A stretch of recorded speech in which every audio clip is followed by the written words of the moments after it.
High বন্ধুরা, কেমন আছো তোমরা সবাই? আশা করি তোমরা সবাই খুব ভালো আছো। আর আমিও ভালো আছি। আবার চলে এসেছি নতুন একটা ভিডিও নিয়ে। সেই সকালে বাড়ি থেকে বেরিয়েছি, নানা কাজকর্ম সেরে এবার ডোডোর আবদারে চলেছি কেএফসির খোঁজে। আমাদের বাড়ির কাছে কেএফসি মানেই শখের বাজার। ডোডোর পছন্দের সব খাবার অর্ডার করা হয়েছে, আর ডোডো সেগুলো দেখে শুনে নিচ্ছে।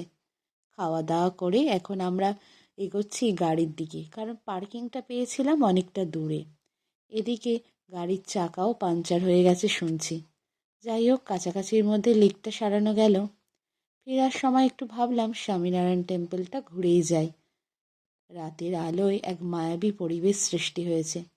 চারিদিকে ঘুরে এখন আমরা মন্দিরের দিকে। ডোডোর এখানে এখন ফটোশ্যুট চলছে, আর ক্যামেরাম্যান ওর মেশো। একবার ভাবলাম রাতের ডিনারটা এখান থেকেই সেরে যাই, তাই ক্যান্টিনে চলে এলাম। কিন্তু আর শেষে ভালো লাগলো না। কিন্তু আমার বর এখান থেকেই ডিনারটা সেরে নিচ্ছে, আর ডোডো আর আমি নিয়েছি কফি। চলো ভিডিওটা তবে এখানেই শেষ করি। ভালো লাগলে একটা লাইক দিয়ে চ্যানেলটা সাবস্ক্রাইব করে নাও।